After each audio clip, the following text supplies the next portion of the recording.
Olá! Um dos problemas que mais preocupam as autoridades de saúde no mundo contemporâneo é a depressão. A doença acomete 120 milhões de pessoas no planeta, segundo a Organização Mundial da Saúde, OMS. Tristeza, apatia, falta de motivação, dificuldade de concentração, pessimismo, insegurança, problemas intestinais, dores de cabeça podem estar associados à depressão. Quando o problema se agrava, pode levar ao suicídio.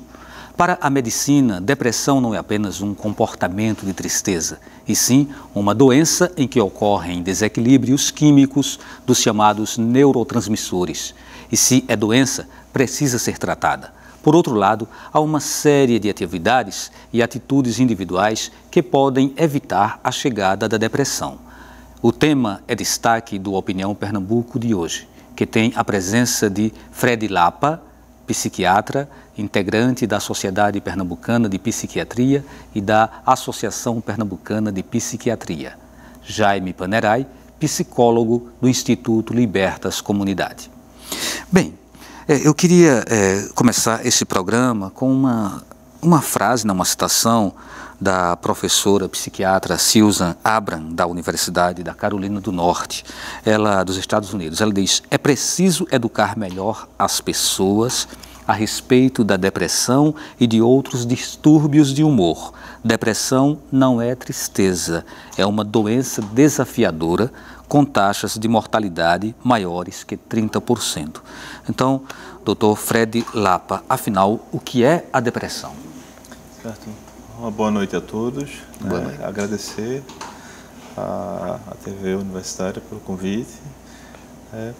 Enfim, eu acho que a colocação da pesquisadora, ela começa com algo muito interessante, a questão da psicoeducação, né? E, enfim, isso é algo mais abrangente do que o conceito de depressão, mas eu vou aproveitar essa pegada para colocar que todos nós, né? A Associação Brasileira de Psiquiatria, a própria Associação Americana de Psiquiatria tem tomado a questão de psicoeducar, mostrar para as pessoas o que são os transtornos mentais em geral, né? E desestigmatizar, né? Porque esse é um dos nossos grandes problemas. Existe um estigma muito forte por trás dos transtornos mentais, e aí oferecer informação, e esse é um papel relevante que está sendo feito aqui agora, é o modo importantíssimo de que o paciente possa procurar e receber o tratamento, né? Porque enquanto houver esse temor, né, de se aceitar a possibilidade de que há um problema da esfera psiquiátrica, né, as pessoas ficam numa resistência imensa, em sofrimento durante, muitas vezes, anos, até conseguir chegar para nós, né? Então, indo para a questão da depressão, né, é conceituada como um transtorno, né, a gente chama de transtorno depressivo, né?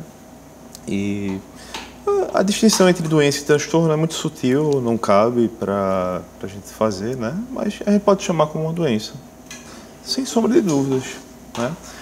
E na psiquiatria, né, só chega perto dos quadros depressivos os quadros ansiosos. Então, o dia a dia da gente no consultório é tratar quadros depressivos e quadros ansiosos. Ok. Jaime Panerai, é muito comum entre as pessoas leigas, né, e é uma coisa meio de senso comum, se achar muitas vezes que uma pessoa que está com depressão seja uma pessoa que esteja com chantagem emocional, né, que esteja muito insegura, que seja uma pessoa frágil, ou seja, se arranja uma série de estereótipos até, né, para atribuir àquela pessoa, quando na verdade ela deva estar doente.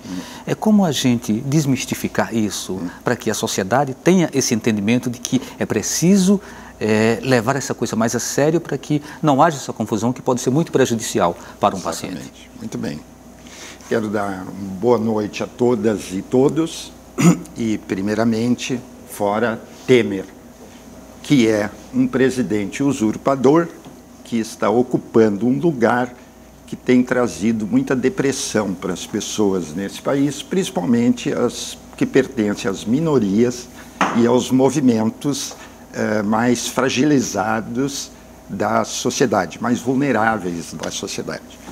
E, de fato, há um preconceito muito grande, um estigma com a pessoa que está deprimida. E a pessoa que está deprimida é, basicamente, um forte. Ela tem força, que é a força que ela imprimiu na sua vida para tentar realizar o que ela buscou realizar. Mas algo acontece, ou aconteceu, que quebrou a energia. A depressão é uma quebra de energia. Esta quebra de energia deixa a pessoa sem disposição, sem querer sair da cama, sem trabalhar, muito sem vontade. E isso faz com que os familiares ao redor fiquem muito preocupados e muitas vezes não saibam lidar com o tamanho do afeto e do carinho capaz de permitir que ele possa ser resgatado desse lugar, que é um lugar de uma travessia da noite escura da alma. Fred Lapa, acontecem desequilíbrios químicos dos neurotransmissores, mas o que é que leva a esse desequilíbrio? Pois é, até talvez a gente coubesse a gente repensar um pouco, se fala muito em desequilíbrio, né, falta de serotonina, é um pouquinho mais sofisticado do que isso, né? Claro que a gente sempre simplifica né, mas eu acho que uma ênfase muito interessante é de que, bem, a nossa mente ela não é etérea, né? Ela, pelo menos de uma visão naturalística, né? Ela tem um cérebro de base, né? E esse cérebro ele funciona de acordo com circuitos que se integram e funcionam harmoniosamente, né? Então, determinadas regiões com um funcionamento anormal, e esse funcionamento ele tem que passar por uma transmissão, e é o que a gente chama de neurotransmissão, é a maneira como feixes neuronais se comunicam um com os outros, e essa comunicação é o que termina caracterizando, possibilitando, né, nossos comportamentos, nossas emoções, enfim, etc., né, toda a atividade mental. Então, aí sim, né, em determinadas regiões responsáveis por comportamentos e emoções que têm a ver com sintomas que vão aparecer na depressão, esse funcionamento não está adequado, né? Esse funcionamento, muitas delas, está para baixo. Né? E aí, muitos dos remédios que nós usamos são remédios que vão tentar puxar para cima esse funcionamento. Né? Seja por feixes que são modulados por serotonina, na comunicação, por dopamina, enfim. A ideia é mais ou menos essa, por isso que nós temos remédios tão diversos, né? E os combinamos muitas vezes de formas diversas. Com relação a por que surge, né? Enfim, as pessoas vão ter uma predisposição, né? Que existe uma predisposição genética, né? Não é você vai ter que ter depressão, você está fadado a ter, mas uma predisposição maior ou menor. Tanto que faz parte na história clínica a gente saber, e a história familiar, né? Obviamente, quem tem um pai com depressão, uma mãe com depressão, vários irmãos com depressão, tem um risco maior do que alguém que os parentes não tem depressão, tem talvez até outras doenças, mas não depressão, né? Além disso, e isso é algo muito importante, inclusive para a psicologia, né? As vivências, né? O pano de fundo que vai acontecendo nos primeiros anos de vida, né? Na primeira infância, na adolescência, esse é um período muito importante, né? E sensível, né?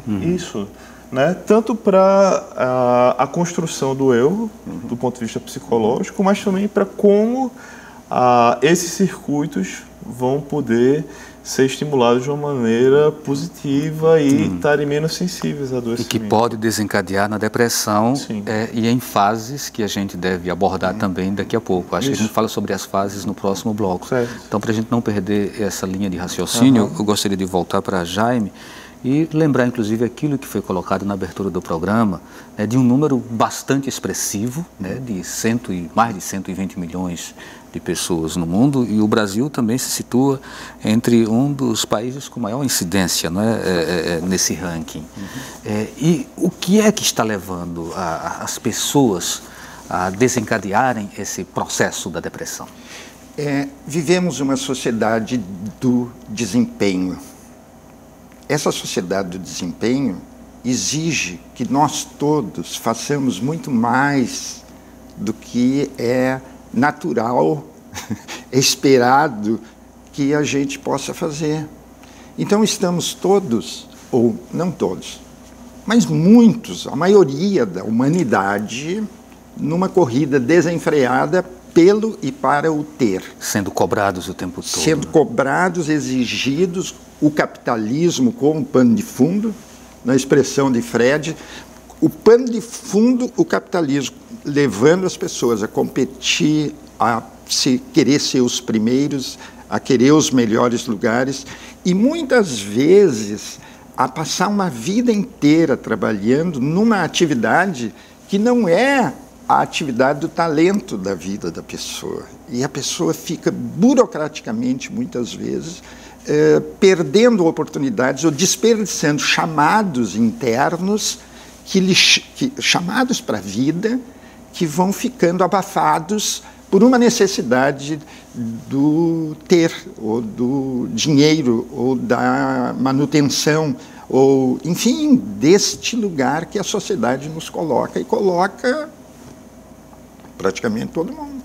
Mais na frente, num determinado momento da vida, isso é cobrado de cada um de nós, pelas nossas entranhas, pelas nossas vísceras, pelos porões da nossa alma, e aí nós somos obrigados a prestar contas.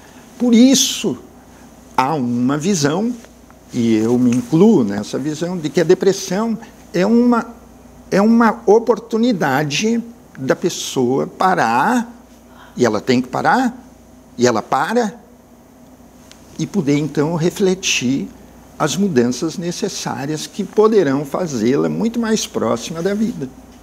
Isso acontece tanto no campo das relações de trabalho, essa relação do homem com a sociedade, com o mercado, com o Estado, e também nas relações mais pessoais. Isso. No âmbito da família, na relação de busca, de querer, você é cobrado pelo seu parceiro. Isso. E toda essa sociedade capitalista estimula uma indústria tecnológica, ou a tecnologia, num lugar que muitas vezes há uma absorção da pessoa pela tecnologia, ou pelo smartphone, pelo telefone, pelo computador, e a pessoa desconecta com o vínculo. E o vínculo é fundamental para a pessoa deprimida.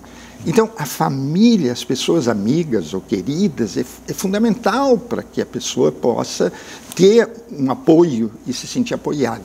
E no caso dos casais, muitas vezes essa coisa etérea, essa coisa que deleta, não é? No celular ou no computador a gente deleta, não está gostando, deleta, não quero esse assunto, deleta. E de repente isso passa a ser um movimento mecânico para as relações, e as pessoas sentem que podem deletar umas às outras, ao invés de atravessar as crises, as dificuldades, buscar a harmonia, atravessar as diferenças e promover o verdadeiro encontro humano. Ok, vamos fazer nosso primeiro intervalo. A gente volta daqui a pouquinho falando sobre depressão.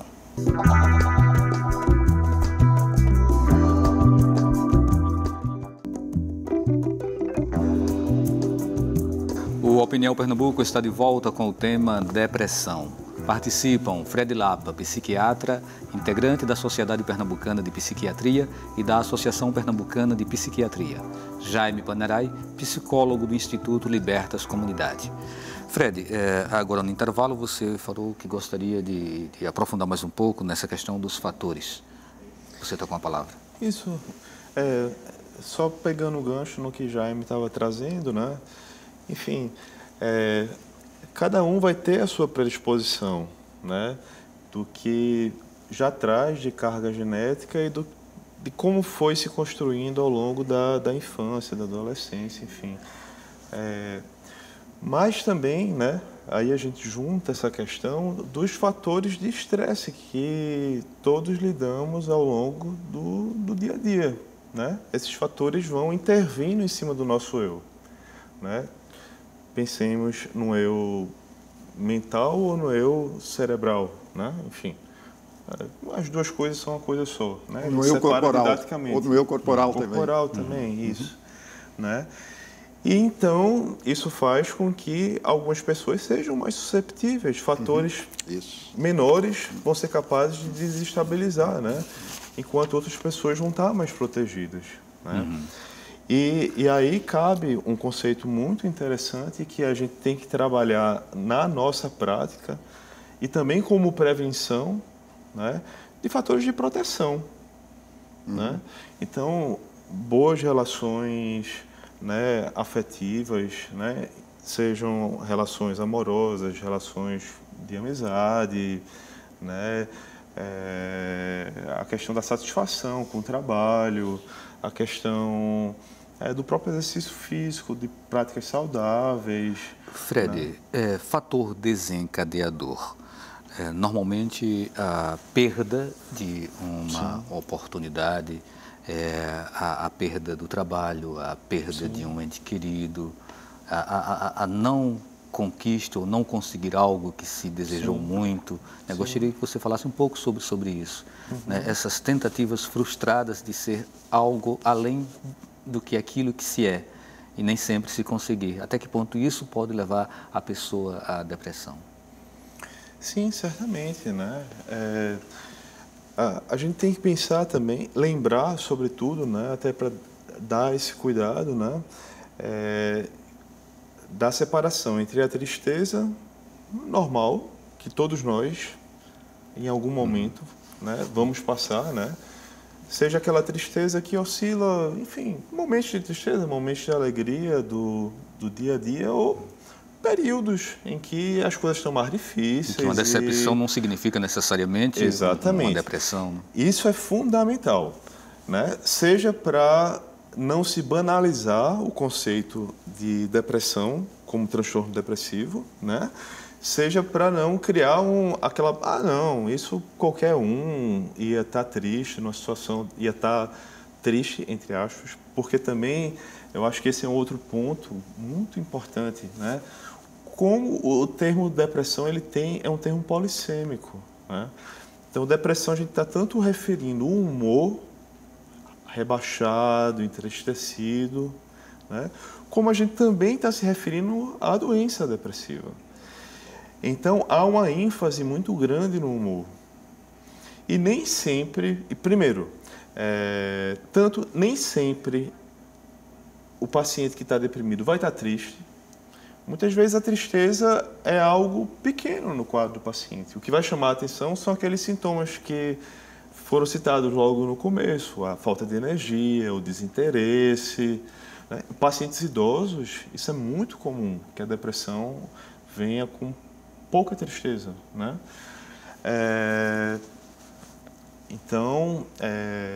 Mas também, e aí pegando nisso, depressão é uma doença que a gente tem que ver como uma constelação sintomatológica.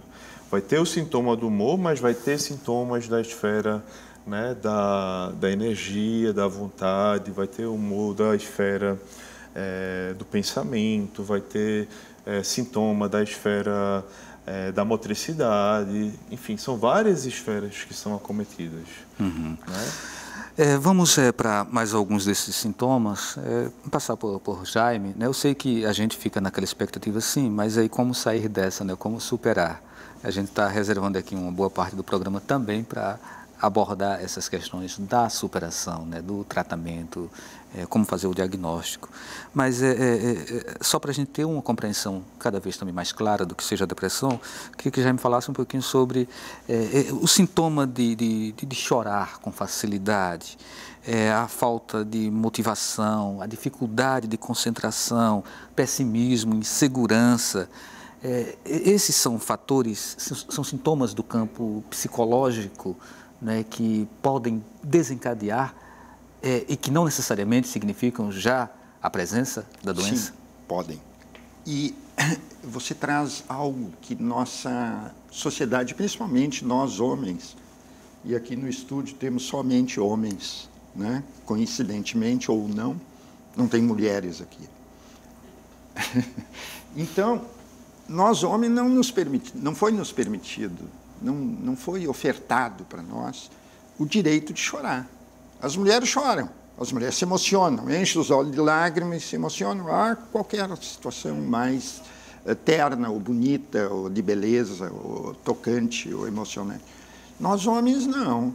Se um de nós se emociona aqui, pode ser que alguém cutuque o outro e diga, olha ele lá chorando, olha que aquilo... Isso tirou de nós a humanidade, a sensibilidade, colocou uma casca em nós homens que nos impede de chorar, nos impede de nos emocionar. Às vezes com o filho, às vezes com o pôr do sol, às vezes com a beleza da vida, beleza com B maiúscula. E da mesma forma a tristeza, as pessoas fogem da tristeza como se não pudesse viver a tristeza. Mas a tristeza é uma emoção, e emoção são eventos corporais, e os eventos corporais são como os ritmos da natureza, o inverno, o outono, a primavera, o verão. Estão lá, estão em nós, nós somos natureza, mas nos dicotomizamos, separamos, como se a natureza estivesse lá e nós aqui. Não, nós somos natureza, essencialmente nós somos natureza. E por falar em natureza, energia para estarmos vivos, a gente tem de duas formas básicas, que é pela alimentação e pela respiração. Respirar é uma forma de trazer energia para o corpo. Mas se respirar é uma forma de trazer energia para o corpo, por que a gente não respira mais e melhor? O que nos levou a respirar curto, pequeno e superficial, toraxicamente? Nós sabemos todos os telespectadores, nós aqui, nós sabemos que toda a respiração consta de 4 etapas. Uma inspiração, uma pausa. Quem estiver em casa, por favor, faça comigo, nesse momento, no lugar que você está, inspira, pausa, expira e nova pausa. Essas são as 4 etapas de todas as respirações, que na pressa nós engolimos 2 das 4 etapas, que são as pausas. Então, 50% da respiração nós engolimos no cotidiano. Mas respirar é energia. As formas indiretas de energia é sol, sono e água. Então, outros aspectos importantes. E eu quero lembrar que Recife e o Nordeste é uma das regiões no planeta mais privilegiadas de sol. E sol é energia, é uma forma de energia. Então, com essas palavras, eu quero estimular a quem eventualmente possa se sentir deprimido nesse momento da sua vida, para poder, se possível, junto com todas as providências, os casos mais graves poderem ir ao médico e buscar no médico a avaliação capaz de permitir que ele possa, com o apoio dos medicamentos, superar esse momento, atravessar esse momento, se fortalecer mais, mas que ele possa respirar. E eu recomendo essa respiração também para a família de qualquer pessoa que possa estar deprimida. Fred, a depressão, ela não leva em consideração a questão de gênero, não é? Ela também pode acometer a pessoa em qualquer idade, ou não, ou ela é mais incidente em homens do que em mulher. Sim, ela tem uma fase em que ela é mais aguda, enfim. Tem. A depressão, inclusive, essa é uma diferença com o transtorno bipolar, que é o grande diagnóstico diferencial da depressão, um diagnóstico importantíssimo de ser feito. Né? mas a depressão ela acomete mais mulheres, né? 17% é mais ou menos a estatística que a prevalência ao longo da vida, né, em todos nós, o risco de termos depressão, né? Nas mulheres isso mais ou menos dobra a chance, né, de apresentar depressão. Alguma explicação científica para isso? Várias teorias aventadas, inclusive do ponto de vista hormonal, porque a partir, né, da menopausa começa a parear novamente, parece aparear um para um. Na infância eu não sei lhe dizer. Tem a ver com sensibilidade? Com o estereótipo de que a mulher é mais sensível do que o homem? Acho que não. Acho que isso... Porque no transtorno bipolar isso não existe, né? Então, a gente vai chegar a explicações mais plausíveis, né? Mas não seria mais ou menos por aí, não. A partir de que idade? Agora, pronto. Isso é muito importante. Crianças, inclusive crianças 4 anos, às vezes até 3 anos, e para a gente é muito difícil de poder fazer esse diagnóstico, realmente tem que ser uma pessoa habilitada. Então, os pediatras têm que estar, né, com essa sensibilidade para encaminhar para a psiquiatria da infância e da adolescência, que infelizmente é um campo que a gente ainda tem poucas pessoas aqui atuando, a gente tem uma dificuldade muito grande, mas existe depressão na infância, inclusive existe suicídio na infância, né? Quer dizer, e a gente tem a depressão ao longo da vida, o idoso também podendo abrir primeiro episódio depressivo sem nunca ter tido antes. Isso já é estranho no transtorno bipolar, né? Uma pessoa abrir quadro bipolar com 60, 70 anos sem nunca ter tido um histórico de episódios depressivos ou episódios acima da faixa da normalidade, né? Se a gente dividir nas duas polaridades. Se a gente tiver um tempinho para falar sobre o transtorno bipolar, é interessante também. Talvez a gente acabe ainda voltando para alguns desses pontos, vai depender do tempo que a gente tem no programa, né? Que são muitas coisas assim que a gente precisa dar conta. Eu queria ver com Jaime. Jaime, muita gente acredita que seja possível tratar a depressão sem necessariamente se submeter a ingerir, né, medicamentos, enfim, através de um tratamento psicológico, tratamento mental, você superar a depressão. Você defende essa teoria? O que Veja, você faz? Existem muitos casos de depressão leve. Isso. E as depressões leves podem sim ser muito beneficiadas com as psicoterapias. E aí eu quero olhar para cada pessoa que está assistindo agora e dizer que tem mais de 9 mil psicólogos em Recife e que eles estão alcançáveis à medida que houver esse movimento da família ou da própria pessoa que se sentir deprimida para ir buscar uma psicoterapia, porque funciona. E por que é que funciona? Funciona porque é uma possibilidade, com confiança no psicoterapeuta ou na psicoterapeuta, de se promover essa viagem interna importante e necessária para fazer essa travessia.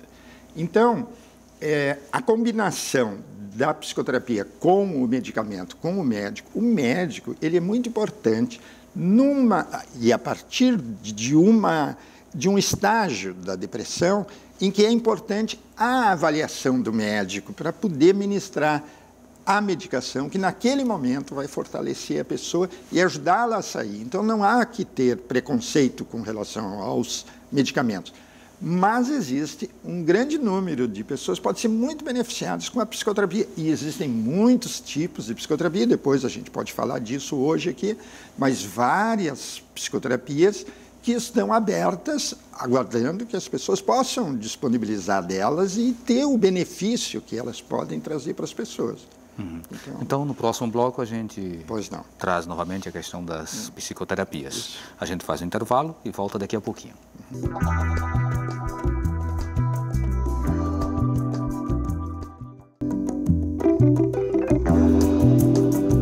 O Opinião Pernambuco está de volta com o tema depressão. Participam Fred Lapa, psiquiatra, integrante da Sociedade Pernambucana de Psiquiatria e da Associação Pernambucana de Psiquiatria.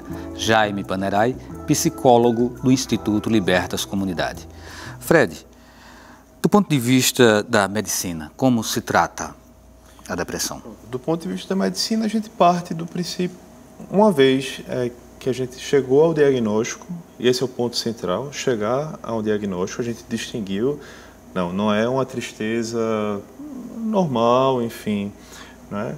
Não é um quadro de anergia normal, é algo que passou, que a gente consegue colocar dentro do construto, né, de transtorno depressivo.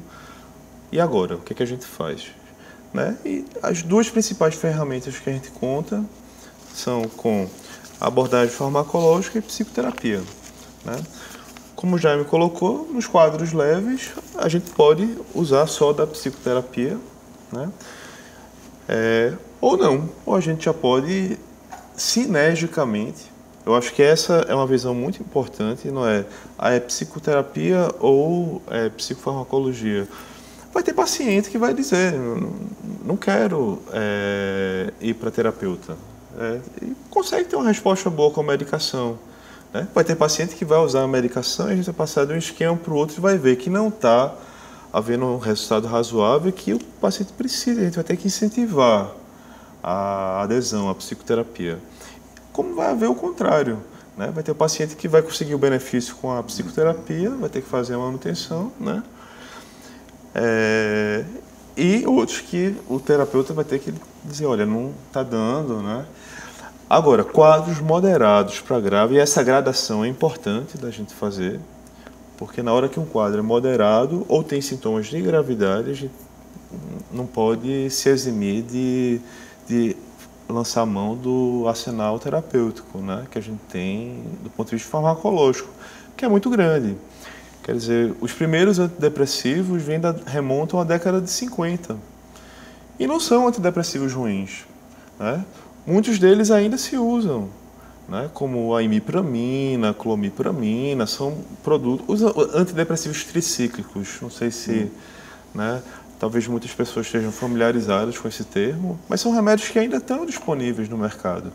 Né? No SUS mesmo são remédios importantíssimos. Né? Até que ponto esses medicamentos podem causar dependência e criar uma dificuldade para que depois as pessoas se libertem do medicamento? Essa é uma pergunta fundamental. Né? Antidepressivo não causa dependência. Né? Quem causa dependência são os remédios que têm a tarja preta. A tarja já é preta por conta disso, né? Porque o remédio é muito perigoso, não. Né? A tarja é preta porque o remédio tem um potencial de abuso. Se você tomar um antidepressivo agora, você vai tomar, pode até sentir algum efeito colateral dele, mas o antidepressivo, para ter efeito, em geral, a gente sempre fala isso para os pacientes, leva de 2 a 3 semanas. Né? Então ele não tem efeito instantâneo. Agora, se você tomar um comprimido, né, de diazepam ou de clonazepam, enfim, eu não vou dizer o nome fantasia para não estar fazendo propaganda, mas as pessoas vão identificar melhor. O Rivotril. Se eu tomo um comprimido de Rivotril, ela vai sentir, né, aquela sensação de bem-estar na hora. Por isso que são remédios que têm um potencial de abuso muito grande. Esses causam dependência. Agora, esses não são antidepressivos, são ansiolíticos. E aí é onde entra um problema que é o da automedicação. Sim, um enorme problema.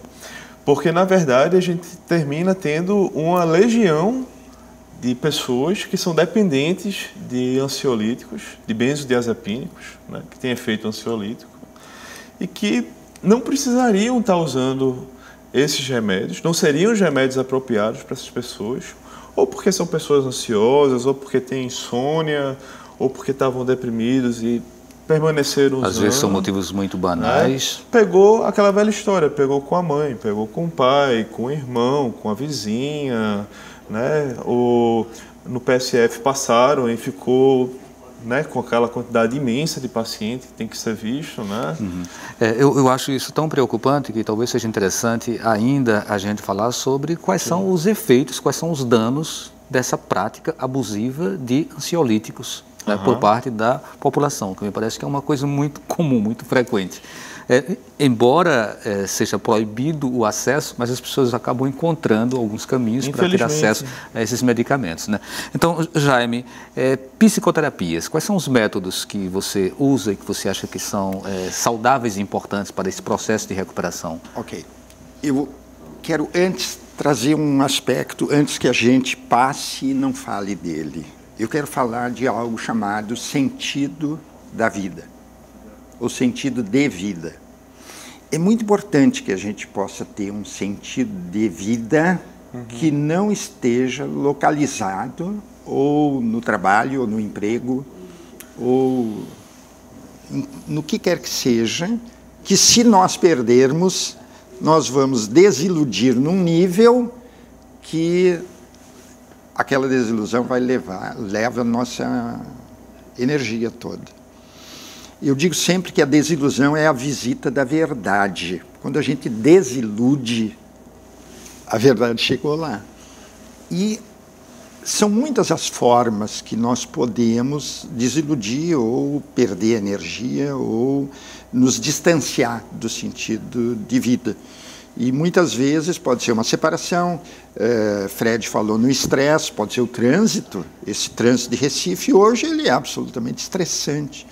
E o excesso de trabalho, nós podemos falar na síndrome de burnout, de burnout, que é quando a pessoa deu tudo e a associação que nós lá no Libertas fazemos é de um pau de fósforo apagado. Se foi a energia, não está mais lá a energia. Mas isso, a síndrome de burnout para todas as profissões. Na profissão da saúde, e aí entram os psicólogos, psiquiatras, médicos, enfermeiros, socorristas, bombeiros, entra a fadiga por compaixão, ou seja, de tanto a gente apoiar o sofrimento do outro, a gente termina inundado. E aí esse é um outro perigo e risco. As psicoterapias, eu trabalho na linha psicorporal, eu trabalho numa linha chamada análise bioenergética, que foi desenvolvida por Dr. Alexander Lowen, um americano que foi discípulo de Reich, William Reich, que foi discípulo de Freud, e ela diz que nós temos inscrito no corpo a história toda da nossa vida. Mas existem outras psicoterapias, existe a Gestalt, existe o psicodrama, existe a cognitiva, comportamental, existem muitas linhas de psicoterapia e eu estimulo as pessoas a poder aprender um pouco mais, ou descobrir um pouco mais, ou procurar o profissional que se sentir confortável. E quero recomendar às pessoas que eventualmente possam pensar que a psicoterapia possa ser elitista, que existem muitas faculdades de psicologia em Recife que disponibilizam clínicas com atendimento gratuito ou num valor simbólico muito pequeno ou mínimo, e esses serviços poderem ser utilizados. Meu estímulo, minha vinda aqui hoje é muito nesse sentido de direção das pessoas buscarem psicólogos. Existem muitos psicólogos, podem procurar no Conselho Regional de Psicologia, pode procurar nas clínicas ou nas faculdades de psicologia, e eles vão poder ser atendidos, vão poder ser atendidos. Toda pessoa tem direito a isso, e eu estimulo as pessoas a buscar. Mas, não só a psicoterapia, mas água. Nós vivemos numa cidade litorânea, a pessoa ir para o mar, entrar no mar e sentir a água morninha do mar de Recife. Eu tenho um amigo que dizia que a água do Recife, do mar do Recife, é como o útero da humanidade. A pessoa entra lá e fica naquele conforto, é um conforto. Então, a água, a espiritualidade, nós não podemos não falar na espiritualidade, creio que seja muito importante a espiritualidade enquanto guarda-chuva das religiões, as religiões os aros, mas a espiritualidade, estar lá, seja Deus, seja o Criador, seja Buda, mas as pessoas, por falar em Buda, tem muitas, tem um Lama Padmishanten que tem desenvolvido um belo trabalho aqui em Recife, e no budismo tem várias práticas que podem ajudar muito a pessoa a desenvolver a atenção plena. E a pessoa deprimida poder ir para esse lugar da atenção plena para cada vez enxergar mais e melhor o que lhe está acontecendo. Ok. Então, assim, fica muito claro que é possível você acabar não necessariamente tendo que entrar em alguns tipos de medicações. Em outras circunstâncias, como o Dr. Fred colocou, isso vai ser inevitável. Me parece que o risco está em você fazer o uso sem o acompanhamento médico, que é a automedicação. E aí, quais são as consequências dessa autoingestão de ansiolíticos, de medicamentos, como, aí a gente vai citar nome aqui bem comuns ao público, como Lexotan, como Rivotril, Diazepam. Só fazendo um pequeno contraponto, né? Esses remédios, quando bem utilizados, né, são remédios salvadores, né? O paciente que tem crise de pânico, né, enquanto a gente está fazendo aquele controle, que o tratamento principal no transtorno do pânico vai ser com antidepressivo. Mas naquele período inicial, o uso do Rivotril, do Lexotan, enfim, é algo praticamente inescapável. E são remédios que realmente vão tirar, vão tranquilizar uma crise de pânico, um negócio intenso. Quem teve, né, descreve para a gente com detalhes como foi a primeira crise de pânico, né? Então, assim, são remédios que são muito importantes. Agora, que tem que ser usados, claro, tem paciente que a gente não vai ter muita dificuldade de tirar o remédio, né? No caso do benzodiazepínico, né? Mas muitos outros a gente vai usar por um período curto e vai manter o antidepressivo. E aí, essa questão de quanto tempo se mantém um antidepressivo vai depender de uma série de variáveis, né? Quantos episódios já teve, a gravidade dos episódios, né? Se respondeu bem logo no primeiro esquema, se levou não sei quantos esquemas diferentes para responder. Então, tem paciente que tem que usar antidepressivo por tempo indefinido. E ainda bem que existe uma medicação que pode ser usada, porque senão ele vai voltar a deprimir, né? Com a chance altíssima, né? E existem outros pacientes que a gente vai cumprir aquele período de 6 meses a 1 ano, e aí vai poder ir retirando a medicação e o paciente vai ter um risco maior, evidentemente, por já ter tido um episódio depressivo. Doutor, rapidinho, porque o nosso tempo agora está terminando. Usar esses medicamentos de uma forma indevida pode, por exemplo, desencadear processo de pressão alta, problemas cardíacos? O que é que pode acontecer? Todo remédio tem efeito colateral, né? Então, existem antidepressivos que podem aumentar a pressão arterial, né? Então, obviamente, se a gente sabe que um paciente é um paciente hipertenso, grave, ou tem um risco alto, a gente vai optar por um outro remédio, né? Tem pacientes que vão dar, ou remédios que vão dar muito sono, a gente vai optar para um paciente que está com sonolência excessiva por um outro tipo. Então, essa é uma escolha que a clínica é quem vai permitir. E aí tem essa atenção individualizada, né? Ok, obrigado pela sua participação, doutor. Por nada. Jaime, a gente tem ainda uns 30 segundos para você fazer uma amarração. Eu quero trazer uma informação para a comunidade do Recife, que é de que o Libertas estará promovendo dia 14 à tarde, 15, todo dia lá no Libertas, um seminário um seminário chamado Fisiologia da Alma, e é sobre nutrição, com uma pessoa chamada Ana Oliveira Vasconcelos. Ela tem um sítio no Vale do Catimbau e ela trabalha muito em cima da nutrição dos alimentos crus, dos orgânicos, dos alimentos orgânicos, porque nós estamos comendo muita comida com muito veneno e agrotóxico, e isso é um dano muito grave para a saúde de todas as pessoas. E eu queria deixar esse comunicado e dizer da minha esperança de que a pessoa deprimida possa encontrar dentro de si os motivos que levaram verdadeiramente à depressão, e que assim ela possa sair e poder fazer sua vida e realizar sua vida bem vivida, como ela merece, como todos nós merecemos. Ok, muito obrigado, Jaime, obrigado, Fred, obrigado a você também que nos acompanhou. O Opinião Pernambuco de hoje fica por aqui. A todos uma boa noite e até o próximo programa.